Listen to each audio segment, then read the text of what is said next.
Earlier this week, I did a story about the stock market. And specifically, I pointed out to you using data that Donald Trump and Trumpists have been hanging their hats on Donald Trump's stock market performance as a sign of Trump winning and being good for the country. And that there are two major problems with that. Number one is that the stock market climbing is only good for some people.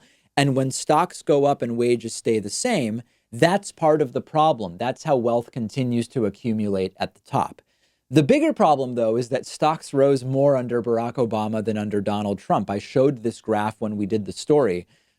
Stocks went up nearly 59% during Barack Obama's first 3 years in the S&P 500, only up 46% during Donald Trump's first 3 years, stocks rising roughly 28% more during Barack Obama's first 3 years than during Donald Trump's first 3 years. Now, when I did the story, I knew there would be some Trumpists who simply wouldn't understand. They simply wouldn't understand the numbers.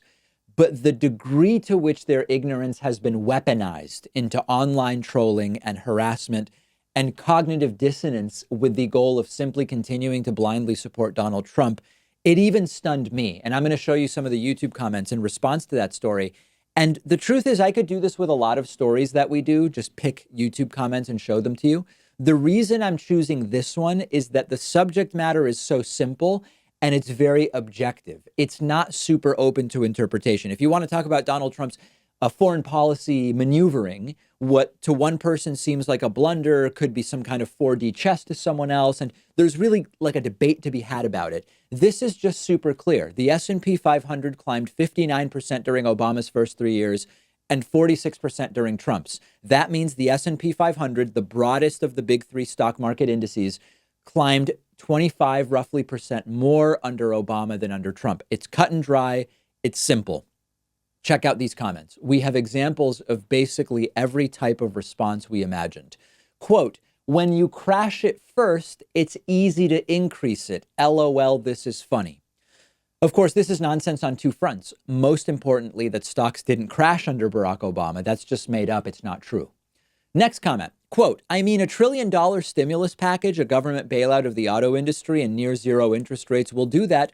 The question is, will there be consequences and will you blame Trump for them? So this one is similar, but it's from someone with like a few more arrows in their quiver, saying that Obama effectively bought himself an inflated market with government spending.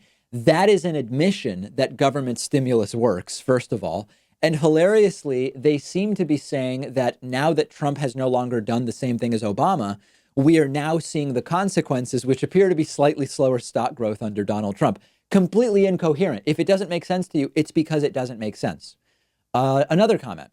Yeah, but a recovery after a crash will rebound faster and more easily. I don't think that's disputable. Again, I specifically mentioned this one yesterday. It's a fallacy. It's a post facto rationalization. I knew we would get this comment, and we did. Another comment, quote, the stock market went up because of all that quantitative easing money from the Fed and very low interest rates under Obama. If Trump had quantitative easing and near zero interest rates under his first 3 years, it would go up much higher than what it has. The stock market is not a good indicator of a good economy. This one's funny for a few reasons. It again cites some of these normal Obama rigged the stock market to go up with his programs.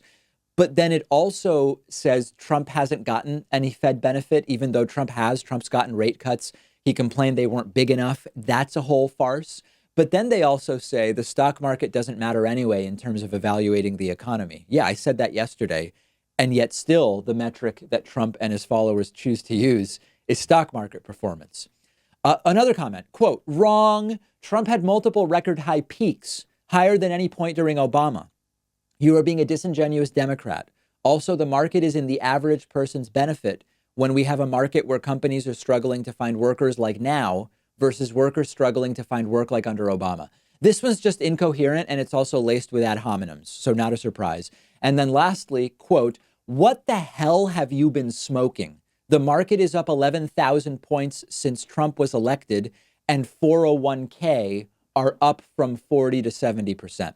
This one's just a total non sequitur. The market is up 11,000 points. Which market? I assume they mean the Dow. Of course, we're talking about the S&P 500. And of course, we're talking about the percentage increase or decrease. That's what matters.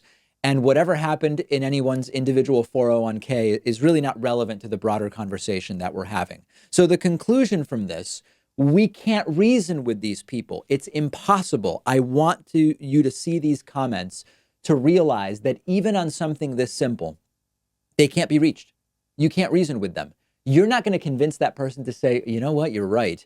Let me vote for someone other than Trump in November of 2020. They will not be part of our removing Donald Trump. They will not be part of us accomplishing anything if anything is going to be accomplished. So the revelation needs to be, and I hope many of you have had it long ago, we need to go around them and just do everything we can to prevent them from interfering.